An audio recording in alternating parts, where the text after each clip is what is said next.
A smart student can care deeply and still look like they're not trying. That's one of the most confusing and difficult parts for a lot of parents and teachers. You know the student is capable. You've seen them understand really difficult ideas, and you've watched them become completely absorbed in something they care about, like TV or video games. So when they procrastinate and avoid homework or shut down over chemistry, it can look a lot like they simply aren't applying themselves. Maybe they don't care. But ability and consistent performance are not the same thing. A student may understand chemistry when the teacher explains it and still really struggle to begin the homework when they're alone. They may know the information, but have trouble organizing the steps. They may genuinely intend to start right after dinner, and then somehow it's 10 o'clock and nothing's happened. That doesn't automatically mean ADHD is involved, and it doesn't excuse every choice. But for many students with ADHD or executive function difficulties, the problem isn't so much do they care? The problem is more how do I make them, or how do they make themselves begin when the task feels unclear, complicated, or overwhelming? Chemistry can make that especially difficult because the student has to manage so many things all at one time. They may have to understand what the question's even asking. That's difficult enough. Then translate those words into chemical symbols. Then choose the right formula and relationship. Then they got to apply algebra. They have to track the units.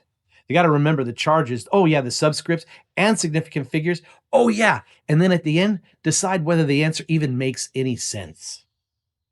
That's a lot to hold together. A student can be intelligent enough to understand every individual piece, but still struggle to organize those pieces into a starting point. From the outside, it may look like avoidance. Inside, student may be staring at the page thinking, I don't even know what I'm supposed to do first. Telling that student to try harder doesn't give them a first step. Reminding them that they're smart doesn't organize the problem. And increasing the pressure may eventually get them moving, but it also teaches that panic is the only reliable way to begin. What they need is a repeatable way to turn a complicated assignment into a manageable next action. They need to learn how to ask, what is this problem asking me to find? What information do I already have? What relationships connect what I know to what I need? What is the smallest first step I can take? That's it's very different from lowering expectations. And it is giving a capable student the structure they need to meet those expectations. So when your student appears not to be applying themselves, pause before assuming that they don't care. Now ask yourself, do they know exactly what the first step is?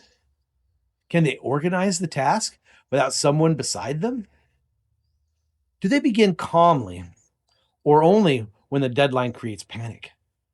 When they get confused, do they have a way to recover?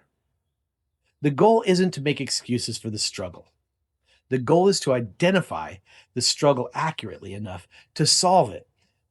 In the next lesson, we'll look at why chemistry is often the class where a student's old way of succeeding finally stops working.